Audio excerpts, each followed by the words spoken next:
Sa pagbabalik bansa ng Philippine Para Powerlifting Team mula sa World Championship sa Dubai, natatanging si Paralympian Asiel Guion lamang ang nakapag-uwi ng gintong medalya.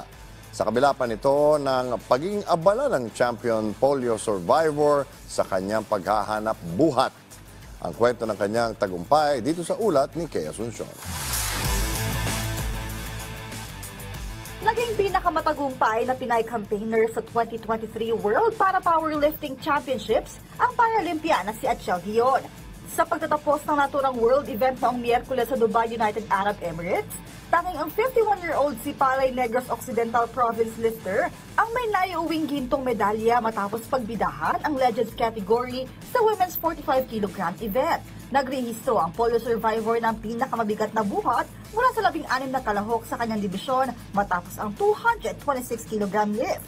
Ang larong ito ay isa sa mga pathway ni Guion para mapataas ang kanyang tsansa na makalahok sa 2024 Paris Olympics. Nanigurado na kami na 70, tapos sabi ni Coach magaan, dinagdagan namin na 75. Tapos sabi ni Coach, magaan pa. Dapat susugal kami ng 85, kaso nakita ko sa mga kalaban ko, ang 85 nila ay nababad lift.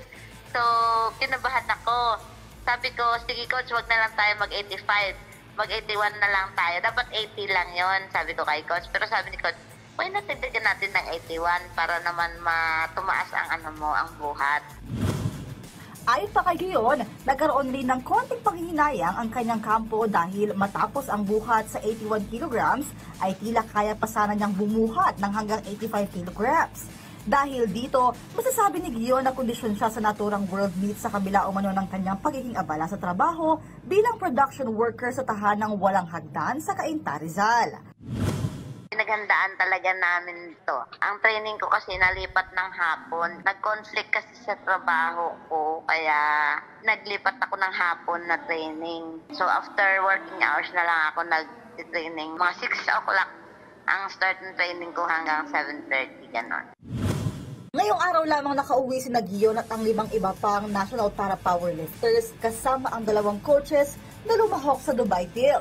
Bukod sa ginto ni Guion, mayroon ding 2 bronze na naibulsa si Romeo Tayawa na bumuhat sa men's 54 kg category Legend Division. Kea Asuncion, PTV Sports.